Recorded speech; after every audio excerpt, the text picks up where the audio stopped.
Axis का आंकड़ा कहता है कि बीजेपी को 5%, आपको 74% और कांग्रेस को 15% मुस्लिम वोट मिल रहे हैं।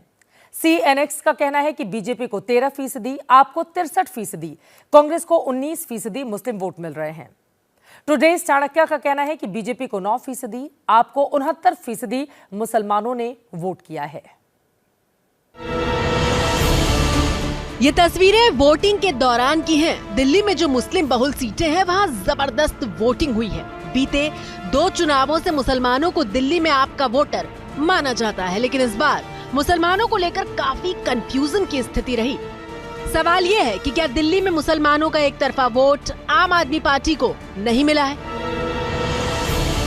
SAS के एग्जिट पोल में आपको 60%, कांग्रेस को 23%, बीजेपी को 12% मुस्लिम वोट मिला है। 2020 में आपको 83% और कांग्रेस को 13% मुस्लिम वोट मिला, जबकि बीजेपी को महज 3% वोट मिला था। मतलब आपका मुस्लिम वोट टूटकर बीजेपी और कांग्रेस दोनों में बटा है। ये चेहरा उसकी गवाही दे रहा है। मैंने ये वोट भारतीय जनता पार्टी को किया। इमाम एसोसिएशन के प्रमुख मौलाना साजिद का दावा है कि उन्होंने बीजेपी को वोट दिया है।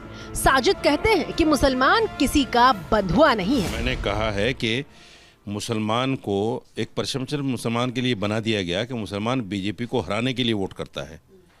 इसलिए मैंने वो वोट कास्ट करने के बाद में बताया है कि मुसलमान बीजेपी को हराने के लिए नहीं, मुसलमान बीजेपी को जिताने के लिए भी कभी कभी वोट करता है।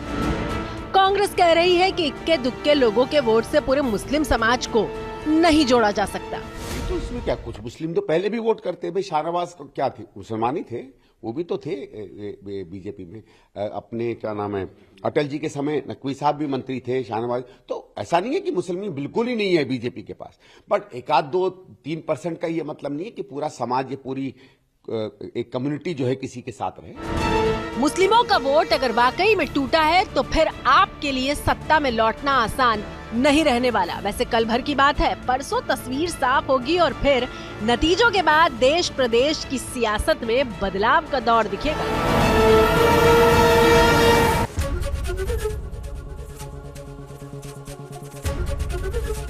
ABP गंगा, खबर आपकी, जुबान आपकी।